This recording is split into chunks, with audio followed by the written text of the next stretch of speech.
No, it's not, it It's was not. not. Because I thought that was an issue before. No. What was the reasoning why it's coming back this time, Mr. Rosenberg, and it wasn't approved last time? Was everything addressed? Annulment? Yes. I'm gonna have to let Mr. Heimer speak to that, because I didn't have a chance to look at that. They needed to add their water installation Onto the on a platform? plat and to have the water plugs installed, which they had done, and it's in your packets last picture, but they were ready for water. If you look, Mr. Rodriguez, at the page, it starts out bright red, and right behind there, Mr. Heimer's addressed water service in paragraph 5.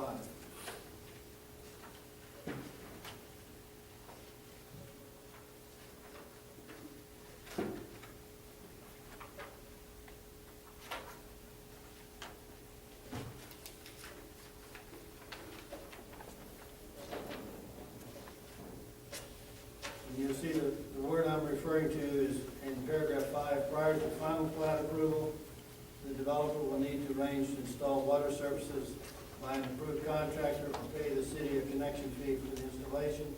Your city staff has available lines for these installations. It should be noted that an existing fire hydrant is located across the street and near the north corner of the proposed lot, which appears to be located within 500 feet of all proposed lots. And the only stipulation I think that you need to take into account is that if that's a condition for approval, it does not be recorded until that's met. Mr. Heimer's put that in as a condition. You see what I'm reading there, sir? Correct. And Larry, I don't want to speak out of turn if I'm misspeaking. I'm just reading your language. Yeah, no, that's true. I mean, typically, you can approve a final plat, but if they want to record the plat, they've got to either pay to get those services installed or have a plumber that should be approved to install those services and accepted by the city, and then they can record the plat. Or they can post a performance guarantee. I think in this case, they chose to install the services now, and now they're asking for final plat approval. And are the services actually installed? That's correct. Yes, sir. Okay, so that answers the question about the condition. Okay, so all the conditions have been met? Yes. Okay, so we don't need to approve this with contingencies? Okay. I think it was our staff that installed them. Yes, ma'am.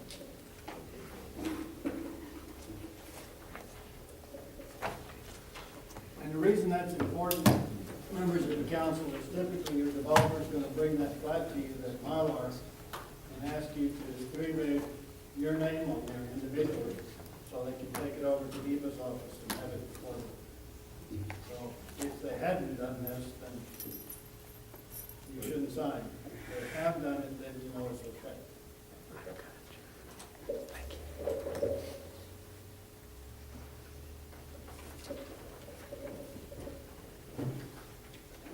Okay, can Did I I get that right, Wendy? Yes, sir. Thank you. any questions? I would like to make a comment, Madam Mayor, Yes. with the city growing and for us giving the packages Tuesday, it's too much. I mean, we should get at least late Friday. I mean, you know, Floresville's growing. I mean, you know, we should work with staff and Well, Councilman, actually on Friday, the agenda is not settled. We sent out a draft agenda on Friday. Monday, the final agenda is approved by myself and run by the mayor, by the attorney. So Monday it's posted, and then we put the package together and copy them so that it's available for you Tuesday. We try to definitely have it Tuesday for you to take up. And so that's as soon as that we can have it. We're going to have all these projects going together. If you can imagine, I'm still collecting information on Friday and Monday that we need to have from outside sources in reference to the agenda. So the packages are available Tuesday afternoon, but that's a Tuesday, like, close of business day. I even had staff to stay late to make sure that they were available. I mean, you know, because the city's growing and we're gonna have businesses coming in and it might just slip by us. You know, and then we're gonna, it's too much. That's how I feel. I mean, y'all are doing a good job, don't get me wrong, but the information has to be coming in and for us to get packages.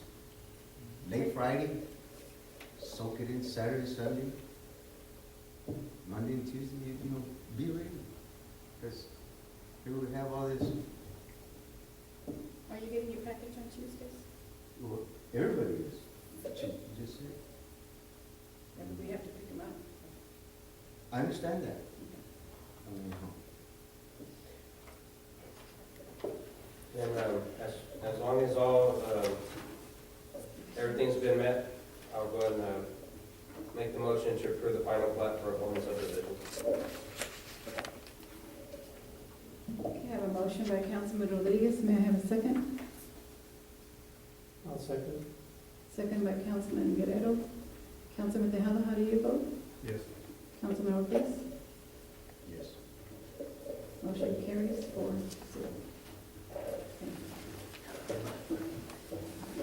Okay. Madam Mayor, if I may, one of the distinctions I want to make tonight on the CCN reference, these particular lots are not in our USDA plan. We'll talk about that also some more in a little while.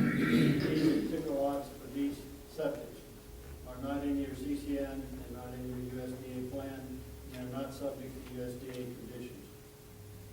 So it doesn't affect our USDA grant, or process, the grant process. Not in your city limits, not in your CCN. And have they been in city utilities, it would affect it? Do we have a time frame that they need to be completed? There's a time frame that it has to be completed. Which is, Not as to this, as to the other matters we will talk about. Okay. 3F, consideration and action to approve the preliminary plat with a request for variance for A. Ray Lambert on 19 acres of land located at 2021 3rd Street, Floresville, Texas, 78114. Ms. Mindy. Yes, we have 19.23 acres that will be divided into 6 lots. It is located within the city limits. The variance is to allow septic tanks on one lot, 1 tank per lot. It was presented to P&Z at a special meeting March 15th and was passed. We do have the developer and owner here, Mr. Lambert. If you have any questions for him, we do have Mr. Heimer's preliminary review comments also. There are some conditions that still have to be met before prior approval for the final. How did it pass at P&Z? What was the vote? The preliminary plat, At P&Z? yes, With what vote? 4 to 6, it was, unanimous? yes. The question I have regarding that, and it has nothing to do with the developer or the project. Did P&Z actually do the function that they're responsible for? I believe there's an ordinance in place that would prohibit the septic tanks in the city limits. This properties could be deed restricted, so you can ask for a variance with deed restrictions with conditions. But shouldn't the vote have been no, and then come to the council for a variance? They're recommending it to be approved. They've approved it at their meeting, recommending it to go forward to city council. Correct me if I'm wrong, Mr. Rosenberg, but the P&Z is specifically for recommendations, correct? They don't hold the final vote. Correct. Correct. Yes, they have the recommendations, but they're the planning and zoning, they have the ordinances of what is required in the city, of what this body supports. So I think the process, was a little, right, was backwards, I believe. I could be wrong. They were recommended I for don't, with the variance with conditions. What conditions, Mr. Heimer, still need to be addressed? Or They need to change some things as far as the blocks on their preliminary plat when they do the final signature blocks. They also need to address a letter from TechStat, which Mr. Lambert says he has. contour elevations need to be added to the final plat, water services, and the septic system design. Water services, which are city water Yes. That runs already in the front, doesn't it? Water? to the So corner. there's a 6-inch in there, and the 8-inch will be addressed, and so that they can get all the fire codes. But it runs all the way through the front of the property? Yes. Or stops at the corner? But it's water hydrant, is it? No, it's not. I mean, right now, there's a existing city main up to the northeast corner of the site, and I'm recommending that they install an 8-inch main along their frontage, their lot frontages, so that they'll have water service, and that would then be built according to city standards and accepted by the city for maintenance. So that main would then go out to just that last lot there before Floresville Creek. That was my recommendation. So a 6-inch would be feeding an 8-inch? That's correct. And the reason I'm saying that, y'all adopted San Antonio water system standards a couple of years ago, and for commercial projects like this, the minimum size is 8 inch. Plus, at some point, as the city continues to grow, there'll be another connection on the other end that will probably tie back in and loop back into the city system. So we want to put in the right size main now, and not just continue that substandard line on down. So that's the reason for that change from a 6 to an 8. If you don't do that now, then you'll never get there. And it is something y'all adopted a couple of years ago, that y'all follow San Antonio water system standards regarding main construction standards, extensions, things like that. Did we do it formally? Yes, I think there was an ordinance passed on the city attorney prepared that for you. And that also addresses the issue of sewer and septic tanks and service availability.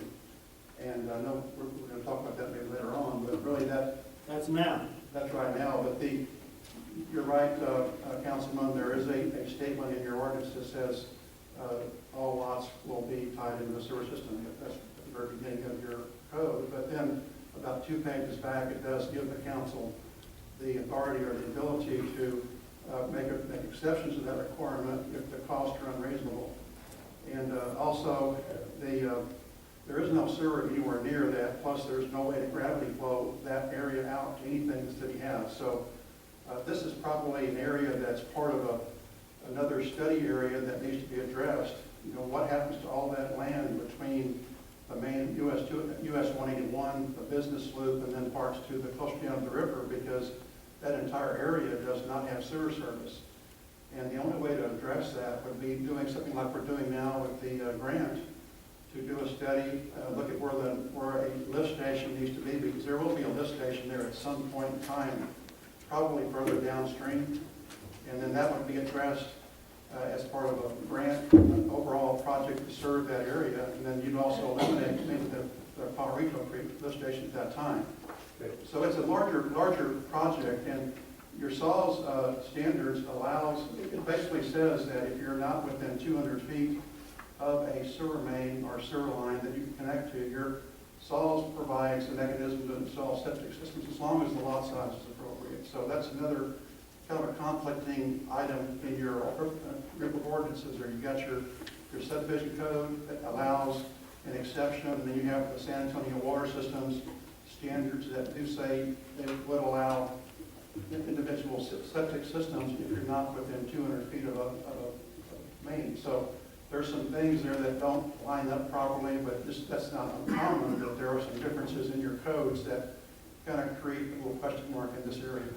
Is there a sewer line across the street? No. And There's a house right across, right? Yeah, they're on septic. They're on septic.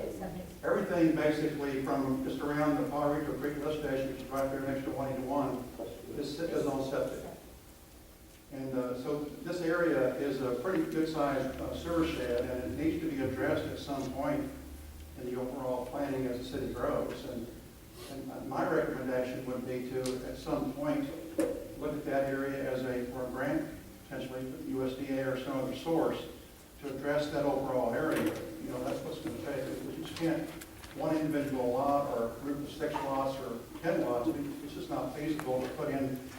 A lift station now, with all the current standards, is about a $100,000 item to meet, and then plus the city has to take it over for maintenance. So I think key there is to make sure we put it in the right location go up to current standards or the standards that are in effect at that time, and then the city will at some point have to take over maintenance of that.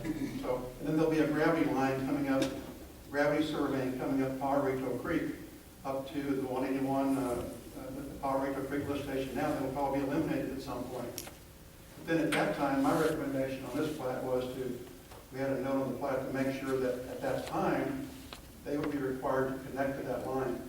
And we could establish a timeline on that or whatever, but that would be. He restricted to that if they have a choice. Right, so that would be a way to make sure that that happens when this overall sewer shed issue gets addressed. My understanding is the ESDA requires that, right? That they hook up. Yeah, there's a statement, I think, in their documents that say that. I think the city attorney is looking into that.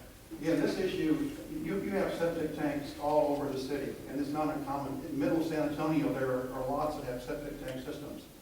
And it's not unusual if this happens. It's just a normal process. When someone builds a home out on a piece of property that doesn't have sewer service, they put in a septic system if they have a properly sized lot. And so that's not uncommon. And so it's going to be an issue that the city is going to be dealing with for some time, because many of your homes are not tied into it. They will be tied in at some point whenever there's a sewer main made available to them, but at this time, not everybody has availability to connect. Can I ask a question? Can cities charge a fee for septic tank? Those are typically private systems. They have to meet certain standards, and so there's review fees and permit fees.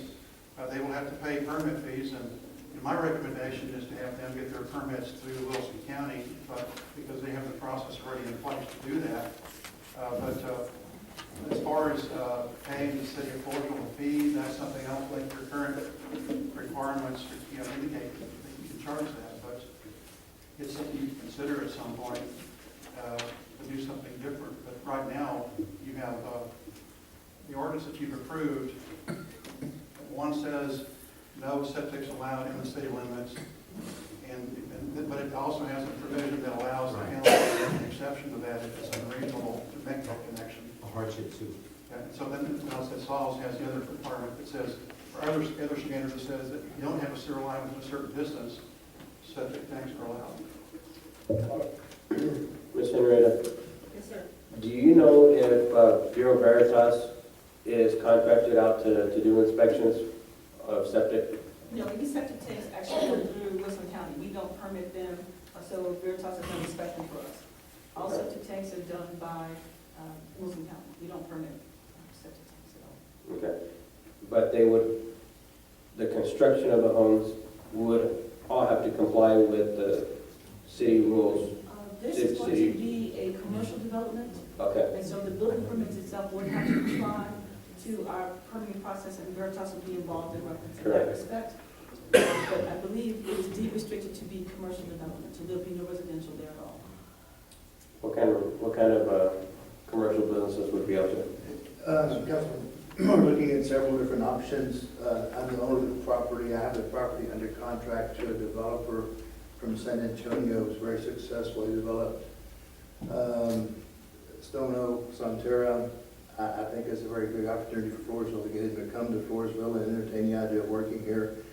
I think after this project and we work friendly, I think we can expect more and more support from this individual, and which would be very good for them. But what they're looking at now is something distribution, small service company, fabrication, is something that would bring jobs and people to Floresville. It's nothing, it's not sales, it's not retail. It's just something for the service field, something to bring people to the town and provide more jobs for them. You've got basically 6 blocks of land you can work with, 5 of them are 2.5 acres apiece. We've offered in the deal, in the variance application, restrict that to only 1 septic per 2.5 acres, or 1 lot, which is the minimum size is 2.5 acres. It can't ever be subdivided again. It can't be chopped up again. It can't be residential. It will always remain commercial. It's deed restricted to where, if and when septic is ever available. The sewer septic, it is mandatory that they hook up to it. It's not if you want to, that you have to.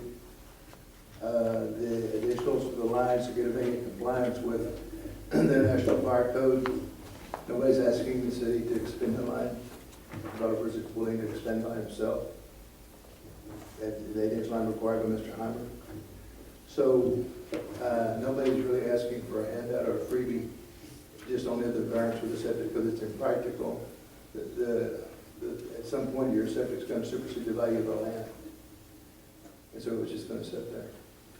As now your tax base on that land's around, generates like $300 for the city versus putting in 6 businesses, plus the jobs, plus the increased taxes. Nobody's trying to go around the things that Mr. Hunter brought out. Everybody wants to be compliant with the city codes. It's impractical to go over here and run septic at this point to that area. It's a dead-end street, it goes nowhere. Mayor, if I may, one of the unique things of this property, and you all are familiar with it way more than I am, is that it's surrounded by other large tracts of land or cemeteries, one of them being the city cemetery, the other being the Catholic cemetery. And so projecting-wise, it would be some time in the future that the city would ever endeavor looking south to make those improvements to provide sewer to that area, because those large tracts of land, I think it's safe investment that the Catholic cemetery will be that for the next 50 years. And so, as we're looking at how we can use our money wisely, as city manager, I would not propose looking that way in this direction. Getting through our first $2 million investment in reference to doing that, it would be some time. So that's the uniqueness of this property as well. Because those large tracts of land close to this for future development won't happen because they are cemeteries. Now, is the city, this probably would be for you, Mr. Rosenberg, but is the city obligated to provide sewer to the property? In other words, can the developer come back to the city and say, I want sewer now? Yes. And we will allow him to look up if he's going to pay for the lift station, maintain the lift station, or give us money to maintain that lift station. Cut underneath 181 Business Loop and pump it up to 181, sure. But it's not available at this time. But is there anything that protects the city to say that, to sign off on it, to waive for it, and something that would protect the city that says that the developer will not return to the city to say that, now, y'all should be giving us sewer. Councilman, my answer involves some before. I mean, if they were to formally request sewer service, the city couldn't provide it, then they could be requested to get out of the CCN, and then that would be probably the next step. Go through that process, but I think in this case, they are definitely, the septic system makes the most sense, and that's kind of the reason why they're going on that path. I do agree, but, I'm looking for the protection for the city because, that is my responsibility. And I agree with you, Councilman, but I think it can be applied to the deed restriction or any other agreements in local with the city to where we would forego that for an ever and ever and any order for thereafter. So where you can never require the city to provide anything, we've already waived that off. And, it will be a non-recourse deal. It can be obviously written in such a way for the protection of the city, where whoever the owner may be 100 years from now, they never require the city to do anything and willing to sign such. All right, let me weigh in on this, if I may, Madam Mayor and members of council. We're here tonight on this particular agenda item as it's posted for processing of a preliminary plat, and in this case, conditional approval or disapproval for that plat. And we've been asked to approve this conditionally. We've been asked to approve this as an exception to the process. This is not final approval. It's not far, it's not final approval. It's not final approval at all. We have a letter from Mr. Heimer to Mindy of about a page and a half of requirements, sewer being one of them that he discusses. Topographic marks on the map, water issues, etc. Those all have to be met. So what is I'm sorry to interrupt, but, what is the process after today if we were to approve the preliminary for the return for approval, a final? Good question, that's what I'm just going to take. Conditional approval of the preliminary plat tonight by the city council shall be deemed an expression of approval of the layout submitted on preliminary plat as a guide to the installation of streets, water, sewer, and other required improvements and utilities, and to the preparation of a final of-record plat. Conditional approval of a preliminary plat shall not constitute automatic approval of the final plat. And I'm reading from 152.24. And the reason I mention that is what you're here for tonight is essentially the issue of waiving the requirement of connecting to your sewer system because it's in your city limits. And the reason I've got to bring it up tonight is because if you look, while we're at this item, and I apologize to you all that are standing at the podium, but if you look at item H, with your permission, Madam Mayor, if you look at item H, this is our resolution accepting the terms and conditions of the USDA loan and grant. And at paragraph 2, under the be it resolved part, it says, number 2, in compliance with page 3, paragraph 3, the city council shall consider and adopt an ordinance that shall require that from the date of fund approval, the city shall require that all new services for wastewater be connected to the city system. Now, that doesn't say from tonight necessarily, it's from the date of fund approval. But if you look at the next page of that, I footnoted the requirement that you have in your existing city code. Your city code of the city of Floresville, that ordinance section 152-58B says, and this is the part that the applicant's making reference to. Connection with the sanitary sewer system shall be required except where the city council determines that the connection will require unreasonable expenditure when compared with other methods of sewage disposal. Where septic tanks are installed, the subdivider shall construct percolation tests under the supervision of the city engineer. In our case, this is done for us by the county. In order for the city to determine lot sizes, if the sanitary sewage disposal system is to be installed, plans for such system must be approved by the Texas State Department of Health, and that's been superseded now by the TCEQ. So here's the answer to your question tonight, to try and bring this down to simple. Mr. Lambert is here tonight for preliminary approval, conditional approval. He has up to 2 years to finish from now to the requirements that the council may impose. Okay? It can't linger beyond 2 years. And the recommendation from Mr. Heimer is because we're not in the PER, the preliminary engineering report, that he has submitted to USDA, and for which USDA has given us indication they're going to give us approval, that we go ahead and approve it as applied for. And what we're looking at is a different watershed, a different application, a different approval, ergo, an exception to be granted called a variance. But there are other things that I wrote to you about underscoring Mr. Heimer's concerns that need to be met. So we have plenty of things to address. To answer your question directly right on, you have, I believe it's 6 lots, isn't it, Mr. Lambert? That is correct. 6 lots that are going to face onto the highway, but they drain away from the highway. So you're going to have a connecting main in the back alley or a back alley. And while Howard Berger, honorable former city attorney, has told us that this is going to be deeded and it's going to be restricted, there's no specifics on easements and the requirement of how much time will be allowed for connection to the city system when and if we install it. So your question is on the mark about that, and that's something that needs to be addressed in the covenants that run with the land. We need to make the land usable, but we need to put that particular detail in here along with the other details.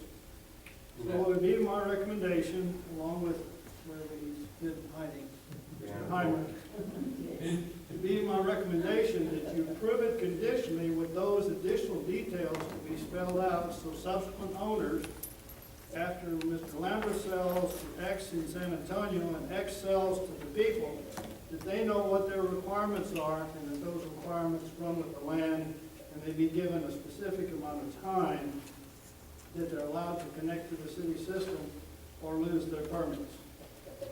And that protects the budget you're after, which is the rate budget for the sewer utility users. And the developer has no problems whatsoever with a set of rules that are set up that way. Something that's very reasonable, it's fine. We're only looking now, the study is asking for obviously the variance application and as well as this preliminary plat. It's a study. But if the council throws it out the window tonight, then there's no reason to continue the study because the study's over. So that's why we're here to say that we want to keep continuing with this project because it looks like a viable deal will bring dollars to Floresville. Or do we look at somewhere else at some other project? Because that's, and I agree with Mr. Rosenberg, you need to have timelines, but I can't write those timelines into the deal. I can have, Mr. Berger write the restriction, Mr. Rosenberg write the restriction, they can write them, and we can sign them and agree to them. But it's up to the council to come up with a timeline that says, okay, I'll put this, you have so many months, so many days, whatever the requirement is. And if it's anything within reason, we're totally agree with it.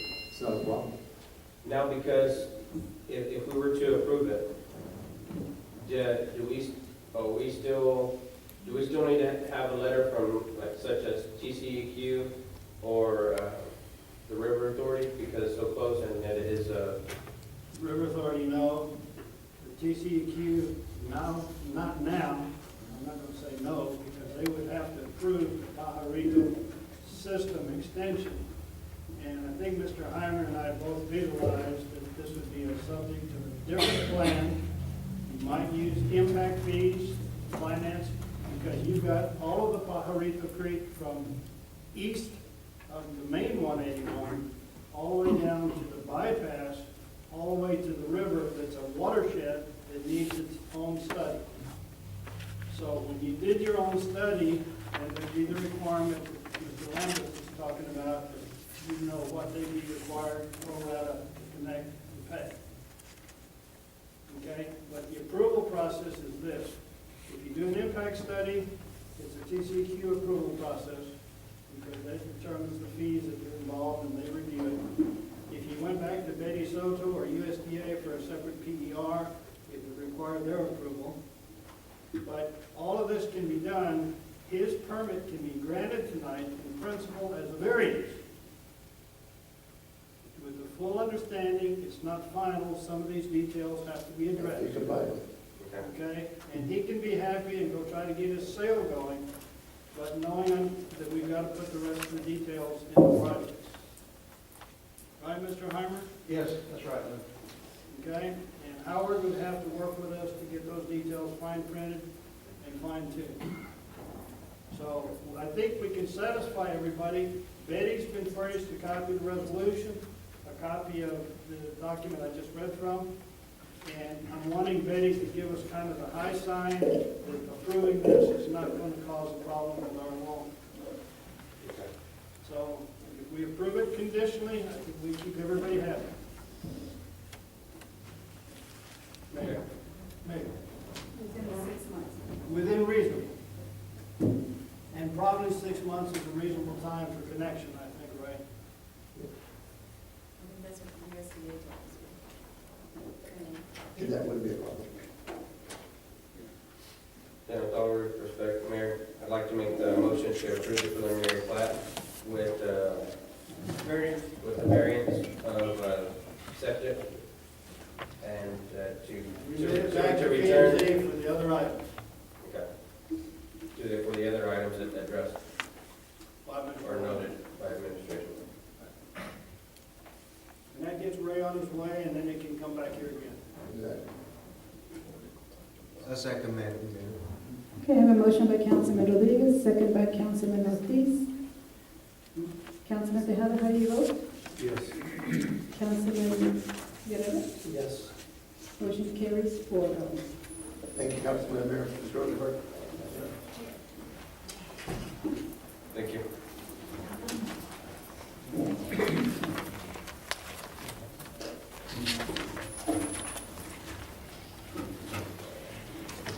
Next is 3G, Consideration and appropriate action by the City Council of the City of Floresville, Texas, appointing Norton Rose Fulbright U.S. LLP as its bond counsel and Frost Bank Capital Markets as the city's financial advisor, and authorizing the mayor or city manager to execute any necessary engagement agreements. Parentheses 4A Series 2010 bond restructuring. Mr. Rosenberg.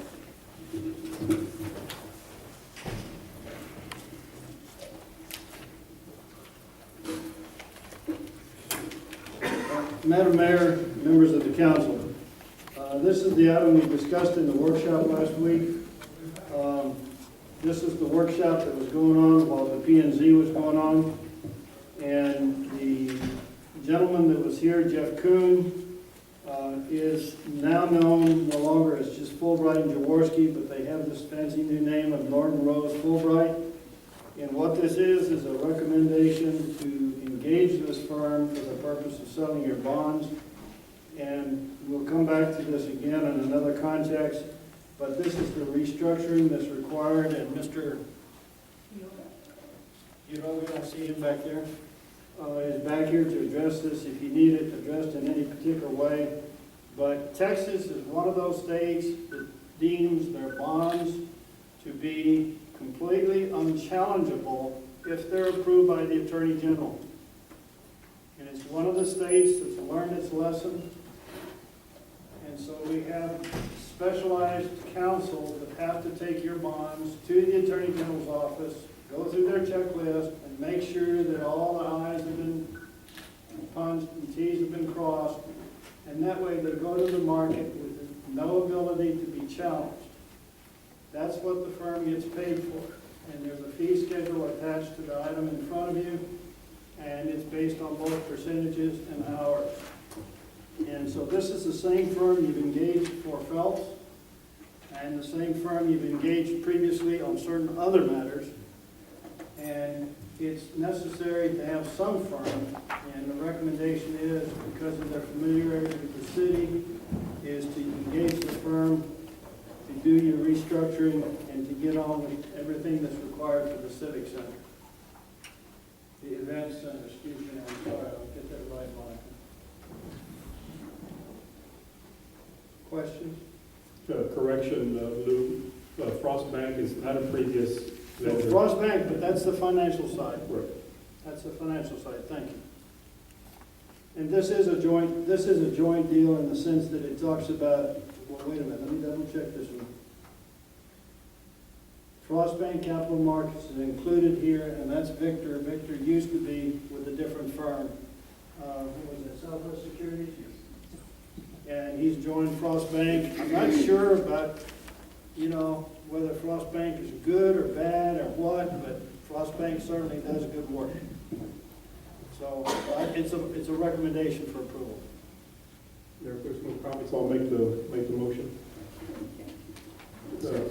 To appoint Norton Rose Fulbright as bond counsel and Frost Bank Capital Markets as the city financial advisor. For this purpose. For the 4A Series 2010 bond restructuring and authorizing the mayor or city manager to execute any necessary engagement agreements. And then if I can just comment, that doesn't mean that once you engage them, all the documents still have to come back. The official statement, all the issues that set out the cost of money, the cost of what you're going to the market with, etc. So you still have to check their work when it comes back. They'll be back before you.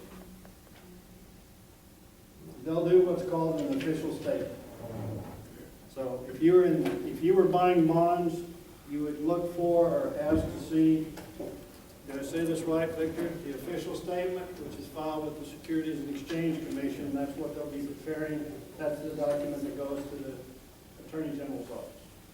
That's what the Attorney General's office ultimately approves. A second, Madam Mayor. Thank you. I have a motion by Councilman Tejada, second by Councilman Ortiz. Councilman Guerrero, how do you vote? Yes. Councilman Rodriguez? Yes. Motion carries 4-0. On to H, consideration and action to approve a resolution to accept USDA letter of conditions dated April 14, 2015, regarding sewer funding for the plant lines and improvements. Mr. Rosenberg. Madam Mayor, members of the council, we've really addressed most of this item already, but essentially this is a resolution to accept the USDA letter of conditions, which goes on for some 14 pages. And it's your loan application and grant combination for approximately $9.4 million. This would provide for a very significant upgrading of your sewer plant. It would provide for improvements in some of your major arterial lines, and it would generally update your system from about 1975 or thereabouts for the first time in a very significant way to encourage growth and meet the master plan requirements of your engineer. It does not, I think it's worth saying, it does not cover Pajarito Creek. It does not cover certain other areas, but it would cover all of those areas that we consider to be in the city limits or your CCN, whichever is greater.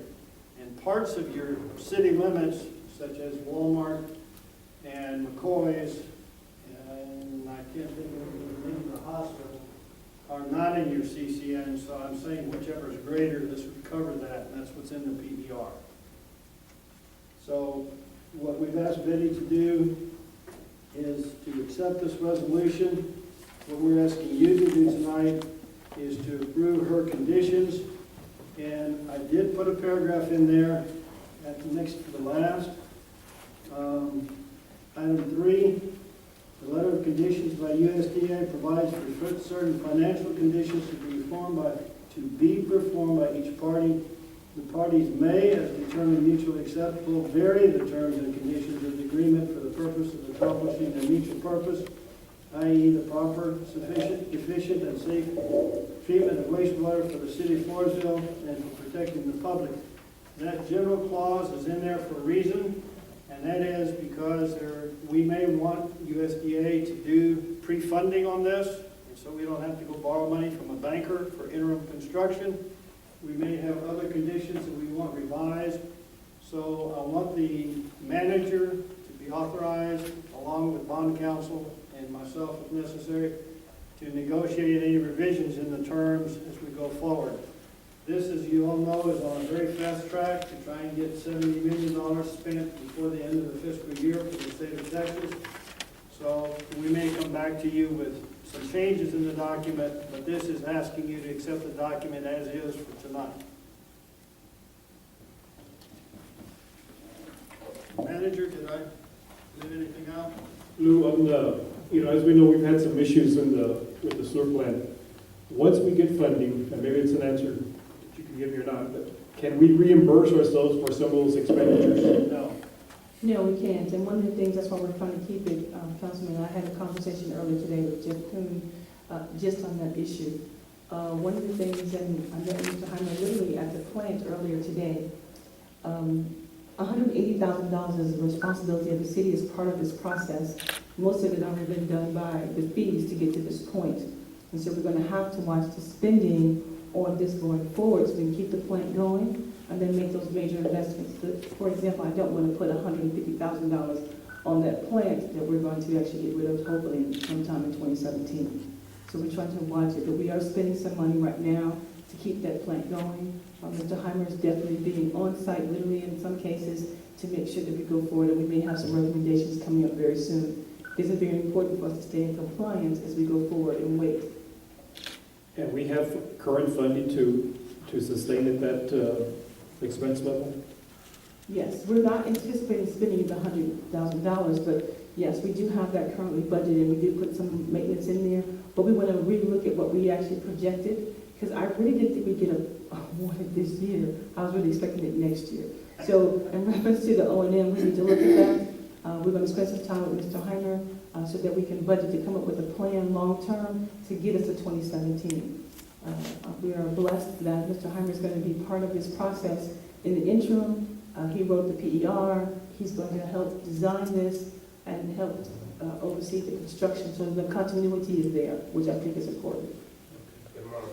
One other thing, if I can, in anticipation of another question, or maybe the mayor may have this question, and that is, we will have continuing TCE, Texas Commission on Environmental Quality oversight. If we we have another major rain event, or we have some other event which causes plant problems, there will be pressure upon us to spend money on that plant. I'm answering your question, Mr. Mahata. So we could get pressed to do that, and I've consulted with the manager tonight, and we're planning to take Mr. Heimer as our sacrificial engineer to TCEQ, lay him on the pilot there and say, Mr. Heimer's going to be the man that takes care of this as best we can with as little money as possible. So we don't have to make major expenditures until the USDA money is eligible for expenditure. And he's agreed, right? He has agreed, yes, Mr. Harmon? Say yes. For the record. Yes, for the record, he said yes. But we're not, we do have a bit of a fine line because our plant's getting to the point where we have a flood event.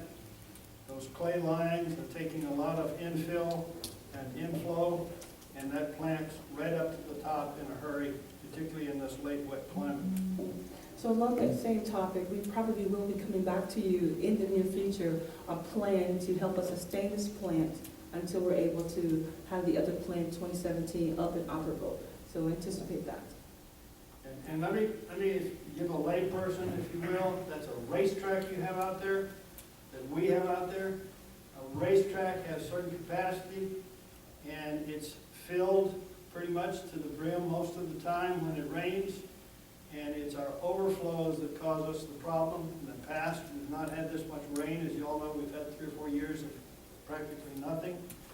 Now we've had continuous rain, and so it's kind of a iffy deal about whether we get too much rain and TCEQ comes down on us. So we're anticipating going forward to TCEQ proactively and saying, we've got this money coming, we've got the fix coming, give us enough time to get the fix in place without having to make a major expenditure. So Can I thank you ask very Mr. much. Heimer something? Mr. Heimer, a lot of the issues that we're having at the sewer plant, are any of them caused by maintenance issues? Well, I think as I said a couple of weeks ago, in my opinion, the problem is just that the plant, we've been lucky to have a pretty long period of dry weather, and now it's just the inflow coming into the system. That's creating a very significant impact on the plant, plus a lot of the equipment is old. There have been breakdowns, the aerators are breaking down, and your staff is doing the best they can to stay in front of it. But it was mentioned last time that if there is a buildup of sludge on the bottom that's not allowing, which basically takes the place of the capacity or. Right, and it also it makes the bacteria that works and treats that waste, it impacts that too. And so by what they're doing now, they're cleaning that out, and that's going to improve the efficiency of that particular process, where it treats that wastewater before it gets into the clarifiers. And so it'll make the process it'll work like it's supposed to work, right? It was built up, and there was a built-up of sludge for a lot of reasons. There was some pipes that had gotten clogged. There was a clarifier that broke down several months ago, where it was out of service for a period of time. So there was just a buildup of sludge in that particular ditch, and that's what we're taking care of now. But it was something that just was caused by just equipment breakdowns, things like that primarily. How much would you say the buildup is, which basically would take away from the top part? Well, it's just it's at the very bottom there's probably a more solid material, but then it kind of gradually gets thicker and thinner as it goes up, and so it's hard to say if it's this much or if it's this much, because it's not a constant thickness of sludge. It's just the thicker particles tend to get to the bottom of the basin, and so that's just the nature of how it works. And there's flow, there's velocity, and just over time that tends to build up. Plus, when you have equipment breakdown, clarifier go down, you can't waste that sludge as quick as you'd like to. And so, would you be able to bring us a sample for the next council meeting? No. Sign up for the tour. you want it in a glass or in a bucket of open water? But I think we have an agency working out there that's cleaning that out, Yes, so it should be a lot better. Yes, there's a company out there, SWS. They're familiar with TCQ. They're kind of on their standby. to come and take care of things like this and spills. And so they understand how that process needs to work and are doing it the most efficient way. There's a lot of ideas on how to fix the problem that are floating around, that, you know, people are driving by and say, well, I can help you, I can do this or do that, but a lot of the folks don't realize that oxidation ditch has to run 24/7. 365 days a year, we can't take it out of service. We can't dump the water someplace else and hold it for a day or two while we clean the basin out. So that's why it's a little bit of a challenge to do that while the basin is full of water. There's no way to divert it and kind of cycle it back to itself? Well, the problem is you have this, you know, right now during the rainfall events, you probably have over 1 million gallons of water a day going through there. And if you take it out of service for one day, you're talking about trying to store 1 million gallons of water somewhere. And so that's the challenge. Now, what we are doing right now to address the overflow issue is we're going to be lining a pond that's next to the oxidation ditch to meet TCEQ requirements to allow us to let the overflow occur at a particular location that's controlled, so that when the rainfall event ends and the peak flow goes down, we can then pump it back into the basin. So it'll help address and the concern TCEQ has and what happens to that overflow. Henrietta and Connie wanted to. Can you get us a list or a total of how much we have spent since October 1 to now on the sewer plant repairs? Yes, we'll be preparing that as we get ready to talk about some of those amendments. So yes, staff is preparing that. We can get it to you and the council once we've had an opportunity to see how we're going to approach, so you can see how much we've spent already, what we've done, when we're doing that. Mr. Harmon will be helping us prepare that report. So yes, we probably will have that before your next meeting. Thank you.